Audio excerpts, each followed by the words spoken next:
Assalamualaikum sobat solder. Saya akan coba berbagi pengalaman saya selama ini di dunia servis elektronik, khususnya di servis audio ataupun servis video, khususnya televisi ya, televisi dan power amplifier. Peralatan yang kita gunakan jika teman-teman ingin memulai terjun di dunia servis, maka peralatan yang wajib yang harus teman-teman punya yaitu obeng. Tidak perlu banyak-banyak obeng.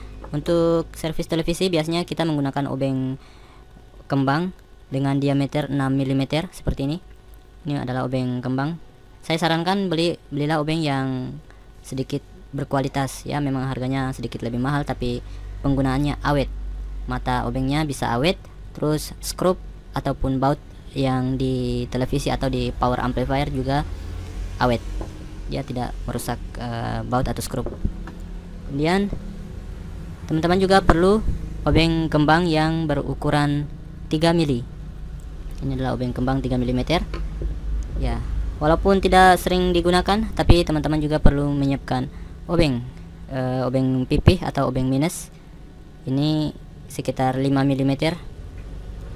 Ini memang tidak sering kita gunakan, tapi dalam keadaan darurat kita butuh untuk cungkil-cungkil atau apalah. Sobat solder juga harus menyiapkan solder. Jangan gunakan solder yang terlalu murah, karena pengalaman saya solder yang terlalu murah tidak enak untuk menyolder, tidak enak dipakai untuk menyolder karena panasnya yang tidak maksimal. Saya sarankan belilah solder yang dengan harga menengah ke atas ya. Kalau sobat solder punya uang lebih ya bisa beli yang bermerek seperti merek Good. Tapi kalau pas-pasan seperti saya bisa cari merek Deco. Ini saya sendiri pakai merek Deco, atau yang setara Deco juga ada merek Mazda, atau solder-solder lain yang harganya tidak terlalu jauh dari Deco ataupun Mazda. Itu biasanya kualitasnya bagus, panasnya bagus. Ini kalau di online shop itu di bawah 50.000, sekitar 40 apa 30 ribuan ya, saya sudah lupa sendiri. Nanti teman-teman bisa cek sendiri di toko-toko online ataupun toko-toko fisik di daerah teman-teman tinggal. Nah, kalau solder yang murah itu sepengalaman saya itu timah yang kita mau solder itu tidak bisa cair, atau kalaupun dia cair hanya setengah-setengah, jadi tidak matang. Kalaupun kita gunakan untuk menyolder, kita paksakan harus kita tekan dan timahnya tidak matang sempurna. Itu efeknya dia tidak lengket, gampang lepas ya, seperti itulah. Pokoknya tidak saya sarankan. Selain ini teman-teman juga butuh ini, kalau kita bilang penyedot timah, itu bahasa kerennya solder atraktor ya, kalau tidak salah ini namanya atraktor, itu nama kerennya. Ini tidak perlu yang mahal-mahal, ini harganya sekitar 15.000 di online shop, 10 apa 15.000, bisa teman-teman cek sendiri. Kalau saya pernah beli yang sekitar 30 atau 40 ribuan, itu besar, dia panjang. Nah itu malah saya capek pakainya, jadi kita tidak bisa menekan seperti ini dengan kita tidak bisa menggunakannya dengan satu tangan, jadi kita harus menggunakan dua tangan. Jadi satu tangan memegang begini dan satu tangan lagi menekan ininya, apa namanya saya tidak tahu. Jadi intinya kita menggunakan dua tangan, atau kita pakai satu tangan tapi kita tekan di atas meja. Nah itu pun kita harus menggunakan tenaga ekstra. Jadi kalau teman-teman mau yang agak santai-santai, saya sarankan beli yang kecil-kecil saja seperti ini. Kalau yang besar capek pakainya, memang daya sedotnya bagus, tapi ya itulah, capek. Oke, selain benda ini, teman-teman harus siapkan timah ya. Tidak perlu timah yang bermerek yang mahal-mahalan ya. Yang merek ini juga sudah lumayan lah. Saya pakainya Paragon. Ini teman-teman kalau tidak bisa beli satu roll seperti ini, beli saja per meter, mungkin harganya 2.000 atau 5.000 per meter ya, tergantung di daerah teman-teman yang jual. Kalau teman-teman mau lebih untung ya beli per roll. Ada tuh yang jual per 10 meter kalau tidak salah. Kemudian peralatan tempur yang perlu disiapkan juga adalah multimeter. Ada juga yang menyebutnya avometer, ada juga yang menyebutnya multitester. Multimeter, multitester atau avometer ini ada dua macam, ada yang analog dan ada yang digital. Analog itu yang menggunakan jarum dan skalanya ada banyak tertulis, sedangkan digital seperti ini dia menggunakan LCD. Nah, kalau bagi pemula saya sarankan gunakan saja yang digital, karena kita langsung bisa membaca nilai pada layarnya. Jadi jika misalnya seperti ini adalah avometer analog. Bagi teman-teman yang masih pemula yang belum mengetahui cara membaca avo analog ini sangat membingungkan karena banyaknya skala yang tertulis di panelnya ini. Jadi ya oke, untuk cara membaca avometer analog nanti akan saya bahas di tempat lain, di video lain maksudnya. Jadi untuk pemula saya sarankan gunakan avometer digital, dan tidak perlu yang mahal-mahal, yang murah meriah juga sudah bisa ya. Paling yang membedakan adalah keawetannya atau kekuatannya. Untuk akurasinya ya beda-beda tipis. Oke, secara umum sama saja avometer digital fungsinya, tapi saya sarankan, lagi-lagi saya sarankan kalau bisa cari yang ada ininya, pengukuran kapasitornya ini, yang logonya seperti ini, bisa teman-teman lihat nanti itu ada logo kapasitor. Mengapa? Karena dalam dunia servis televisi kita tidak bisa lepas dari namanya pengukuran kapasitor. Kita juga untuk di dunia servis, bukan hanya di dunia servis TV, untuk reparasi power supply biasanya juga kita membutuhkan ada alat yang namanya ESR meter seperti ini. Ini adalah ESR meter rakitan. Bisa teman-teman cari skemanya, ada di blog saya di awipunnablogspot.com. Di situ ada skema dan ada pengalaman saya seputar ESR meter. Ini untuk mengukur baik tidaknya sebuah elko. Yang mau khusus terjun di dunia servis audio, ada tambahan lagi ini. Anda butuh kunci sok nomor 10. Ini fungsinya untuk membuka mur potensiometer pada panel amplifier. Biasanya digunakan untuk buka potensio di speaker aktif ya, seperti itu. Dan jika teman-teman punya uang lebih, teman-teman bisa membeli tang. Saya sarankan ini tang seperti ini, tang mulut buaya, terus tang potong, dan tang ini apa namanya, tang multi atau tang apa saya tidak tahu, pokoknya yang seperti ini. Dan jika teman-teman ingin terjun di dunia servis TV, maka selain peralatan yang ada di depan ini, teman-teman juga harus menyiapkan remote multi. Ini remote multi, jadi kode nanti remote multi itu untuk beberapa, bahkan mungkin sekitar 90% dari TV yang beredar di negara kita. Untuk TV tabung ini hampir semuanya bisa di handle. Jadi untuk kodenya itu jangan dibuang, biasanya dalam paket penjualannya itu sudah disertakan kode. Jadi teman-teman beli remote multi untuk mau terjun di dunia servis TV. Selain peralatan yang tadi saya sebutkan, teman-teman juga harus punya skill.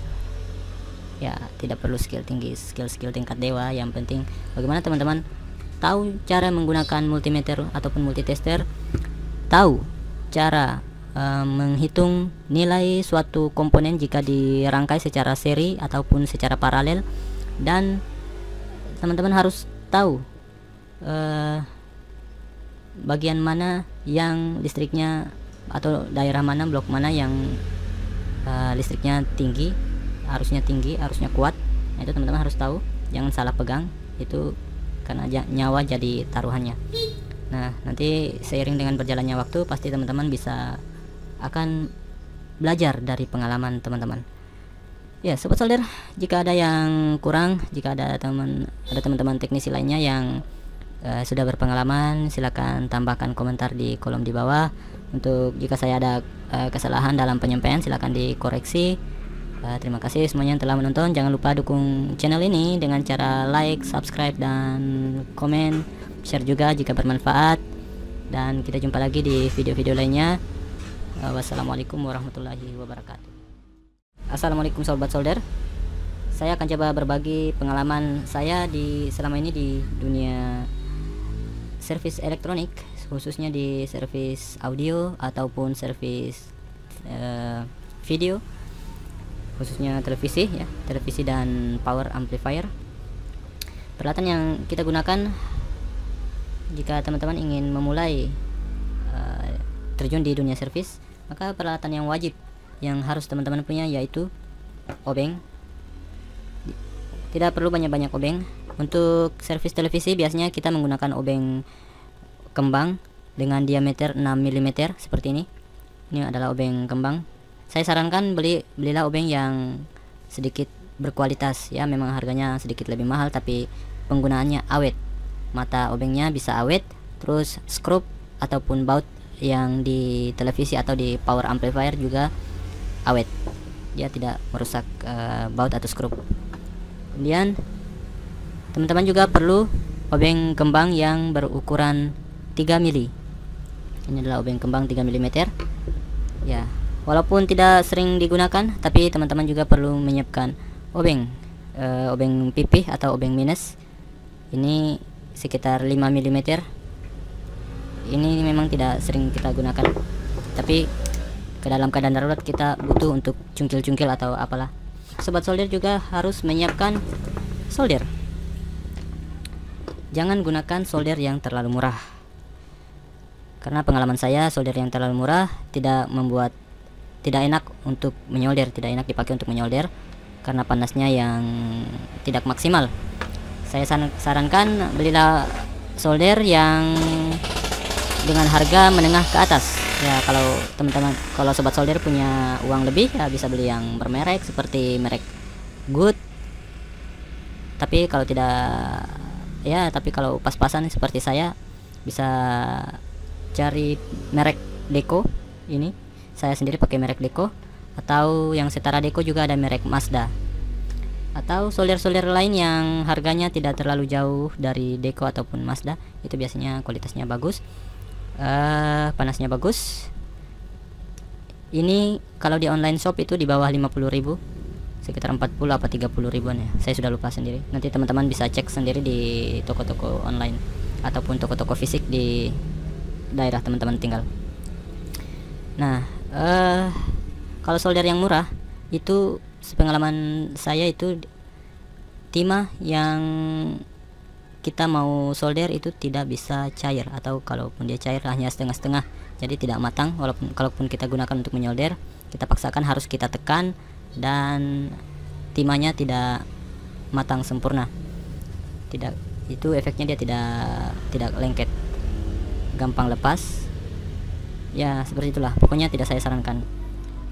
Selain ini teman-teman juga butuh ini, kalau kita bilang penyedot timah, itu bahasa kerennya solder atraktor ya, kalau tidak salah ini namanya atraktor, itu nama kerennya. Ini tidak perlu yang mahal-mahal, ini harganya sekitar 15.000 di online shop, 10 apa 15.000, bisa teman-teman cek sendiri. Kalau saya pernah beli yang sekitar 30 atau 40 ribuan, itu besar, dia panjang. Nah itu malah saya capek pakainya. Jadi kita tidak bisa menekan seperti ini dengan kita tidak bisa menggunakannya dengan satu tangan. Jadi kita harus menggunakan dua tangan. Jadi satu tangan memegang begini dan satu tangan lagi menekan ininya. Apa namanya saya tidak tahu.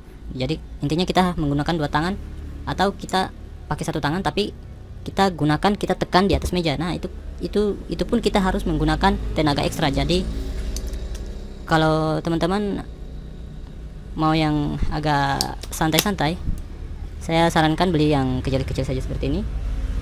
Kalau yang besar capek pakainya, memang daya sedotnya bagus, tapi ya itulah, capek.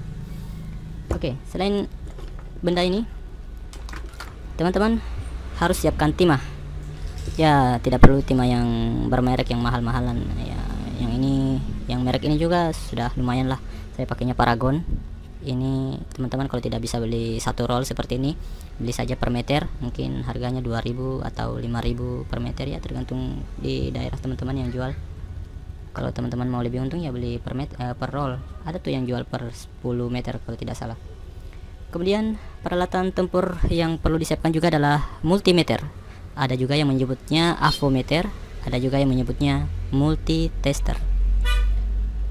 Multitester atau avometer ini ada dua macam, ada yang analog dan ada yang digital. Analog itu yang menggunakan jarum dan skalanya ada banyak tertulis, sedangkan digital seperti ini dia menggunakan LCD.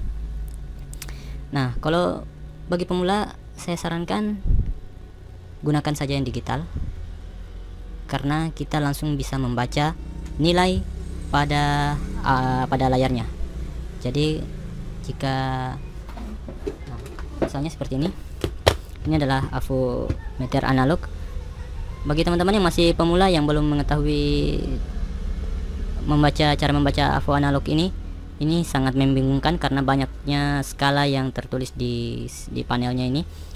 Jadi ya oke, untuk cara membaca avometer analog nanti akan saya bahas di tempat lain, di video lain maksudnya. Jadi untuk pemula saya sarankan gunakan avometer digital, dan tidak perlu yang mahal-mahal, yang murah meriah juga sudah bisa ya. Paling yang membedakan adalah keawetannya atau kekuatannya. Untuk akurasinya ya beda-beda tipis. Oke, secara umum sama saja avometer digital fungsinya, tapi saya sarankan, lagi-lagi saya sarankan kalau bisa cari yang ada ininya, pengukuran kapasitornya ini, yang logonya seperti ini, bisa teman-teman lihat nanti itu ada logo kapasitor. Mengapa? Karena dalam dunia servis televisi kita tidak bisa lepas dari namanya pengukuran kapasitor. Kita juga untuk di dunia servis, bukan hanya di dunia servis TV, untuk reparasi power supply biasanya juga kita membutuhkan ada alat yang namanya ESR meter seperti ini. Ini adalah ESR meter rakitan, bisa teman-teman cari skemanya, ada di blog saya di awipunablogspot.com. Di situ ada skema dan ada pengalaman saya seputar ESR meter. Ini untuk mengukur baik tidaknya sebuah elko. Yang mau khusus terjun di dunia servis audio, ada tambahan lagi ini. Anda butuh kunci sok nomor 10. Ini fungsinya untuk membuka mur potensiometer pada panel amplifier. Biasanya digunakan untuk buka potensio di speaker aktif ya, seperti itu. Dan jika teman-teman punya uang lebih, teman-teman bisa membeli tang. Saya sarankan ini tang seperti ini, tang mulut buaya, terus tang potong, dan tang ini apa namanya, tang multi atau tang apa saya tidak tahu, pokoknya yang seperti ini. Dan jika teman-teman ingin terjun di dunia servis TV, maka selain peralatan yang ada di depan ini, teman-teman juga harus menyiapkan remote multi. Ini remote multi, jadi kode nanti remote multi itu untuk beberapa, bahkan mungkin sekitar 90% dari TV yang beredar di negara kita. Untuk TV tabung ini hampir semuanya bisa di handle. Jadi untuk kodenya itu jangan dibuang, biasanya dalam paket penjualannya itu sudah disertakan kode. Jadi teman-teman beli remote multi untuk mau terjun di dunia servis TV. Selain peralatan yang tadi saya sebutkan, teman-teman juga harus punya skill ya. Tidak perlu skill tinggi, skill tingkat dewa, yang penting bagaimana teman-teman tahu cara menggunakan multimeter ataupun multitester, tahu cara menghitung nilai suatu komponen jika dirangkai secara seri ataupun secara paralel, dan teman-teman harus tahu bagian mana yang listriknya atau daerah mana, blok mana yang listriknya tinggi, arusnya kuat. Nah, itu teman-teman harus tahu, jangan salah pegang itu, karena nyawa jadi taruhannya. Nah, nanti seiring dengan berjalannya waktu pasti teman-teman bisa akan belajar dari pengalaman teman-teman. Ya, sobat solder, jika ada yang kurang, jika ada teman-teman teknisi lainnya yang sudah berpengalaman, silakan tambahkan komentar di kolom di bawah. Untuk jika saya ada kesalahan dalam penyampaian, silakan dikoreksi. Terima kasih semuanya yang telah menonton. Jangan lupa dukung channel ini dengan cara like, subscribe, dan komen, share juga jika bermanfaat. Dan kita jumpa lagi di video-video lainnya. Wassalamualaikum warahmatullahi wabarakatuh.